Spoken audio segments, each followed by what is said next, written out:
No Jumper, coolest podcast in the world, and today I'm here with a legend, if you will, Big Kaz.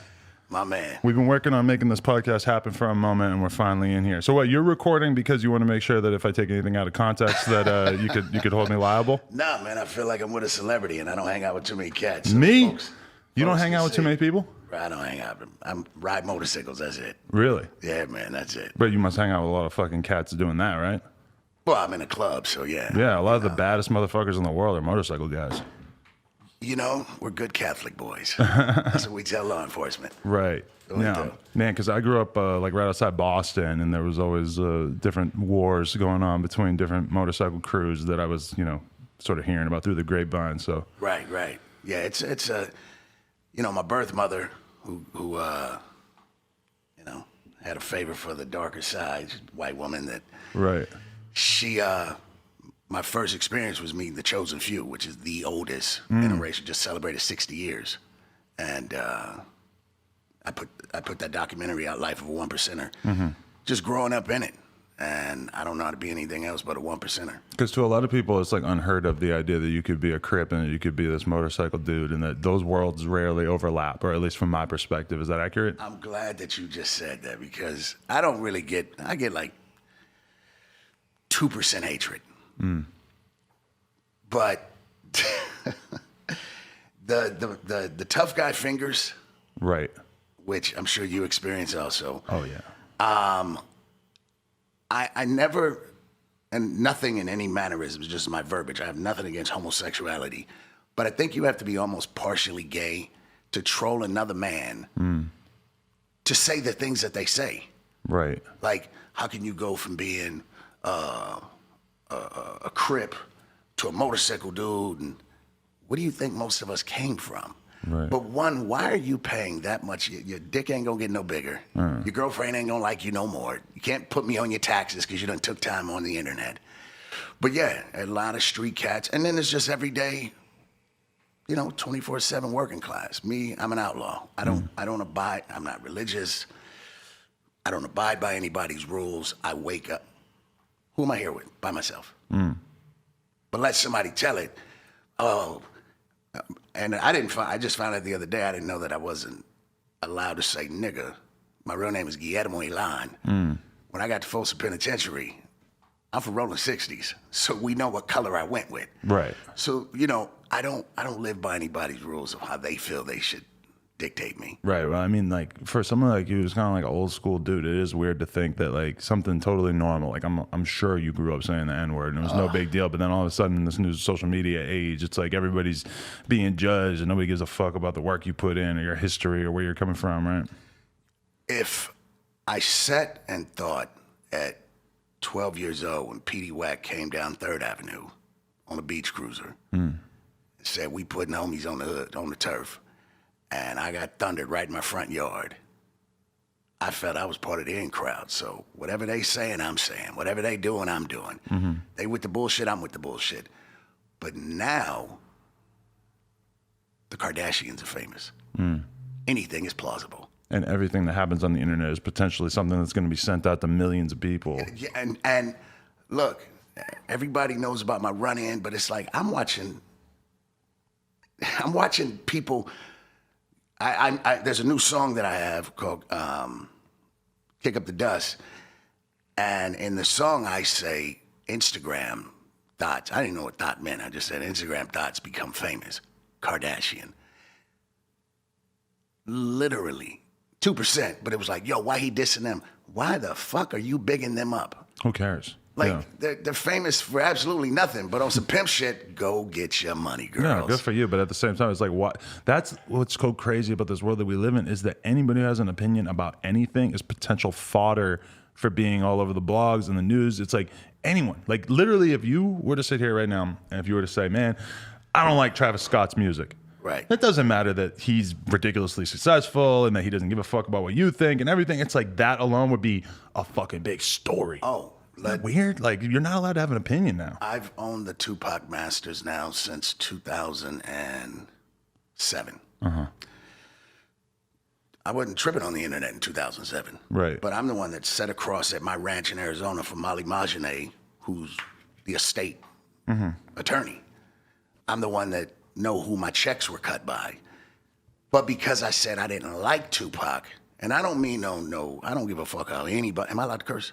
Of course. I don't care whether if it's the dude who manages game. I don't care who it is.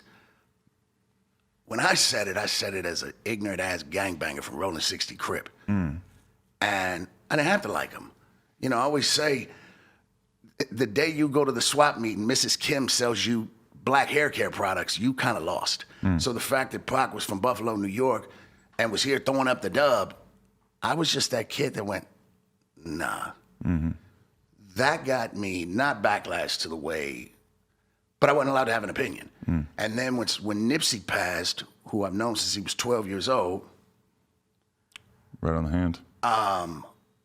I said, Nipsey is what Tupac could have never been, or Snoop.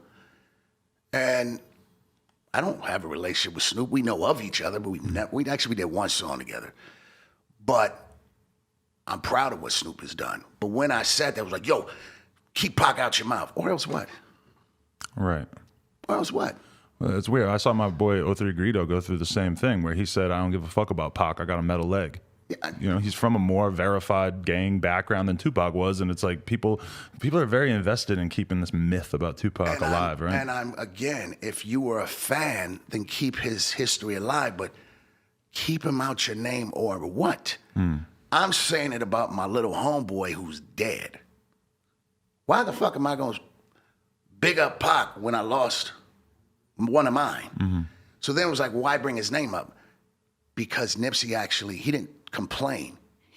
I was there when he was on Crenshaw and Slauson selling socks. I was there when he was selling the white tees. I was there after I put Nipsey on his first record. It was a Dr. Dre tribute album, and I put him on his first big record. Nipsey followed me to every California record store, knowing he from the turf, still super active. And he'd be out there selling the CDs. Right. But if you wanted that issue, he'd go ahead and sign that check for you. But now we're not allowed. And my life is a paradox because I live in the suburbs of Arizona, beach home. I've owned the same sports bar for 7 years. Only active thing that I do is I get on my motorcycle. And if you have a misunderstanding, I want to make sure you understand what you're going to do is wrong. But, and I'll say this to interlude to you. Cats will say this little punk shit, but I literally have followed you. I just thought, yo, who's this fucking white boy? This dude is with the shit. And not like you. But for years, I'm talking about when you first started, you and your girl from your apartment. Really? And it's correct? Was it from your apartment? Yeah. And I was like, I remember showing it to a partner of mine. I said, yo, this dude's gonna blow. Wow. Then I started watching the backlash you started getting. Oh, yeah. And you get small percentage. Right. Because your paycheck proves different. Bro, you know the best feeling in the fucking world is just having like so many people that are against you and then still being able to be successful. Like I'm so thankful that I've experienced the adversity that I have, because if it wasn't for that, I don't feel like this would feel that good. But having been able to beat thousands of people who wanted to shit on me and say whatever they wanted to say about me, I mean, I can't even begin to say how great that feels. Well, because my daddy, you know, who raised me, my birth father was Latino, never met him, you know, he's murdered. But the man who raised me used to say a phrase, which he had many of them. May God rest his soul. I don't believe in God, but wherever he's at, rest his soul. I don't believe in God either, but I say like on God and shit like that all the time. It just feels right. He said, people that hate on you, that don't stop you from eating, breathing, or sleeping, do not waste your time. Now, if you want to say something to go, yeah, but real quick, let me just, you know, I had a cat. I've never in my life responded to a troll on YouTube. This one, I needed to. And I don't remember the young man's name. I'm sure he masturbates and uses his tears as lubrication, but you can use that, by the way. But this cat said some of the most dangerous shit. And this little fuckboy window licker said that I was a rat. He had paperwork on me. See, we don't play that game. At 21, you could say that, and somebody that want to get some stripes may follow up on that. At 31, you're like, yo, somebody's still saying that shit? The age I'm at now, I needed to respond, and I literally went fact for fact, my administration number, my processing number, and I said, the only reason why I'm doing this is because what you're saying creates a troll list. I don't play the paperwork game, because one thing about me is I go everywhere by myself. When you got that tag on you, first of all, you ain't nowhere. And if you are, you're somewhere that's safe for you. So the trolling thing, like I said, I don't get a lot of it. People have asked, why have I not done my brother Kev Max show? Because I'm from 60s and he's from 60s. I'm in a different, and what he's doing is beautiful. But it's like I need to do his show at my age to get validation. Like you, Kev is, bro, I've watched you and I've watched him take it to levels that most folks can't. Like I watched you when you were up at Kanye's listening party. He produced a couple joints on my album a few years ago. No, it's been actually since 2011. Yeah. Wow. Yeah, yay. My manager was Steve Lobel from Bone Thugs and Harmony, Mo Thugs. And I was with Bone from 99 to 2012. Okay. And what was your role in that?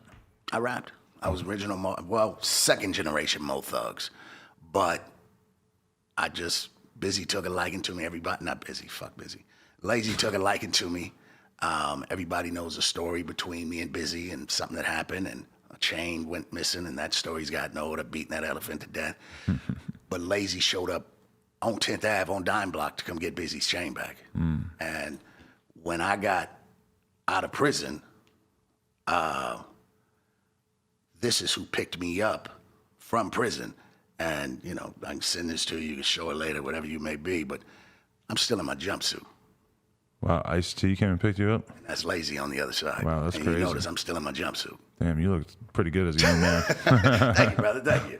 But, you know, that outfit's pretty close to what you're wearing right now. Pretty much. Aside from the Louis boots down there, Louis Timberlands. Oh, you got those? You got those? Those were good. Well, I appreciate all good drip, yeah.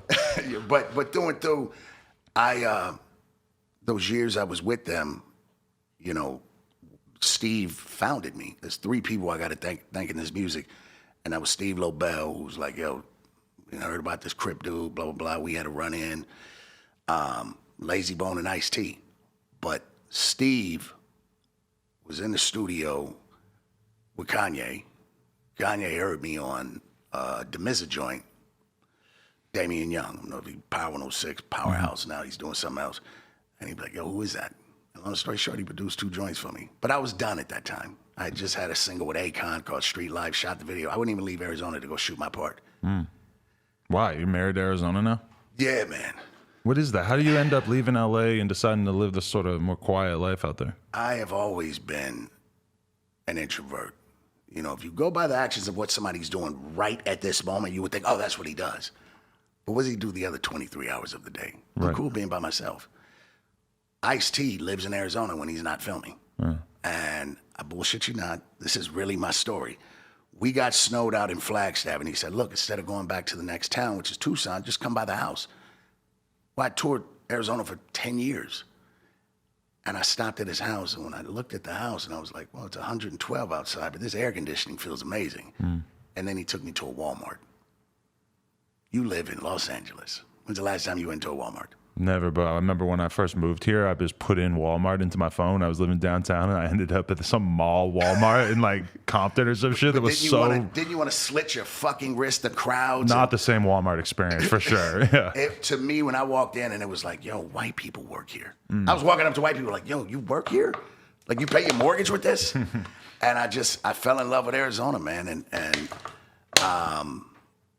I you know, went back and forth because my daughters were still young. I have 4 girls. So I kept the house on the beach. And people were like, how did you move from this beautiful beach house to Arizona? Well, I have a pool. I never got in the dirty-ass beach water anyway. I just wanted to live on the beach. But yeah, Arizona's home, man. You know, I have those moments. I think when I was supposed to meet with you the last time, I was at my beach house. And I like Arizona. Really nice. Works better. Yeah, I feel that. I always wonder when my time's going to come that I want to like move away from all this bullshit. Probably sooner than later. You'll know. You know, I got here last night. I had to do something, and then I actually saw my ex-wife today. Really? Been 3 years. 3 years. 3 years. And I realized, not to get too personal, but I realized I'm content where I'm at. And I could see in her eyes, she's content where she's at. And as much, this is a mushy moment, it was like, yo, if I can get my old lady back and we could do it by plane, I would never leave Arizona. If I can get my old lady back, you know what I mean? She still means a lot to you like that? You haven't moved on past her? 3 years. Really? And through, you know, when she sees this, I'm an ex-piece. Hi, my name is Guillermo Ilana. I'm an ex-piece of shit. Like, I was the dude that put some of the biggest porn stars in the porn business. The big Jade Marcella. That doesn't make you a piece of shit, though, right? Well, I was a facilitator, and I was a drug dealer. You know, it's been no mystery. I was a facilitator of, here's the difference. If I was an agent, then that young lady, after she got 12 gangbangs, she went home with some money. No, the money went to me. Oh, okay. So I hate the word pimp. My birth mother was a prostitute. So to have someone, and she polar opposite, for her to accept my lifestyle, music, ex-street dude, biker, literally 1% away from giving 0 fucks. Seeing her today, we just kind of did an interlude, didn't we? Seeing her today, it's like, yeah, I would walk away from everything. Still stay where I'm at. I'm never going to leave Arizona. You know, the freedom. But yeah, man, you know, I see the love you got for your girl. You gonna say her name? It's true. Lena. Yeah. Hi, Lena. This is probably one she won't end up watching. You don't watch a whole lot of niggas. Whenever you get mushy, they never watch those. Right? I mean? Or if I tell her, oh, I was talking about you on the podcast today, boom, she's watching the whole thing. Speaking of that, I got something for both of you guys. Man. Oh, shit. Look at this. Out the Louis fucking backpack, too. So, is that what that is? Is that what that is? So, you know, me, Lazy Bone, and Rid from Booyah Tribe originally started the Head Knocker line. Wow, all right, here we go. And, you know, we were supposed to do an album and never did it. Well, you got a hoodie and a sweatshirt, my brother. No guns, all hands. I don't know if I can abide by that. Man, please, put your fucking hands I got up. no I'm hands. I need guys with guns okay, around me. It's okay, then use the other cats. Well, guess what? You do have hands. You point. And then this is my line, Sex Addict Clothing, and that's for Lena. Ooh, sex addict. More than an... It's lifestyle. a lifestyle. Yeah, Okay, man. hell yeah. And the site, well, actually, I took it down. You know, I go through my, not bipolar, but tripolar moments. And I was like, I don't want to do this. Right. But the site is headknockersclothing.com, which, you know, when you put this, I'll see the link. It'll be back up next week. Because I announced it the other day that I was putting it back up, and I think there's 2,000 pre-orders already. Really? I've always been behind, please, at least try to fight. You know what I mean? Just please try. Take an ass whipping. Right. You know what I mean? Before you grab that gun. Right. Because if you can't, then just pass on the fade altogether. Right. Now, can I whoop everybody? No, that's impossible. Everybody gets an ass whipping. You know, if you ever notice as you talk to me, I do this. I was shot in the head. I have Parkinson's. So my right leg is fake. From the knee all the way up, and then I was shot in the head. And, you know, these young men had to do what they wanted to do. And my thing has always been like, damn, you could at least gave me a fair one. It was, I think, 4 or 5 of y'all. When you were growing up in the Crips, was it still the era of people fist fighting? Yes, because I got in 70, 78. When did things start to change? 80... Probably when crack really, you know, it was always like you knew that one dude that had that 38, or you knew that one dude that had that AK. But probably around 84, 85, for me that I remember, because at that point, crack had became this enormous thing of dysfunction where you could turn on a street that you normally used to turn down, and you got 20 cats running to one car. You know, when I first started selling drugs, I was 19. And of all places, I knew somebody that lived up in Baldwin Hills. Now, I'm from, my bad, they lived in the jungle. Okay. And I'm from 60s. And that's a Black Peastone neighborhood. But I knew a very, very, and it was kind of an untouched market. And again, not glamorizing. To me, I will say I was a piece of shit because I was there to, I'll clear some up real quick. I did an interview and I said something about a sports player that I used to facilitate drugs. Where it was taken out of context, I was saying I was that dirtbag that was there to supply him with his medicine for his addiction. I won't say his name again, but there was no mystery that this person was what he was. It was very publicized. But what I've come to realize, you got to be a little more sensitive because of where somebody is right now, because his son heard this, other people heard this. So if you're listening, I apologize. But your addiction was your addiction. But in those days, to go back to your question, we didn't care. Me, I've always been the opposite. I hate guns. I would have more of a thrill of knocking you the fuck out and actually being angry like, bro, I wish you really wouldn't have, because I've been doing this since I was a kid. But the guns became warfare.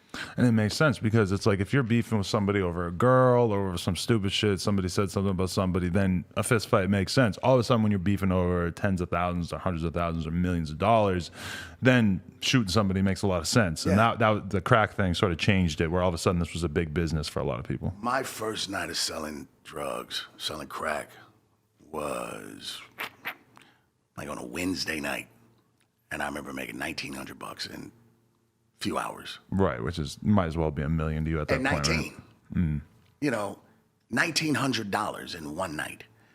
And by the third night, it got around to some other cats. And me and my homeboy, won't say his name, we standing out front. It's a big, beautiful park. If you ever go up into the jungles, you know, that used to be Baldwin Park for Baldwin Hills. I actually have spent a lot of time there because there's a baseball diamond with these green ledges all around it that skateboarders and BMX riders go to all the time, and they don't get robbed somehow, or at least very often. Right. Well, you've seen the palm trees over there. Yeah. So I'm leaning on the palm tree, and two cats pull up and was like, "Hey, y'all got work?" And I hesitated to say something, but my partner was like, "Yeah," and they opened up on us. You know what I mean? And we were shot with shotguns then. I was shot in 2000 when I got shot, but to show you how ignorant and defiant I was, I got hit all in the chest, these little marks here on my head. I was selling dope the next night. My only mission was to find out who those twos were and get that situation handled. But yeah, guns became the foreplay of rivals at that point.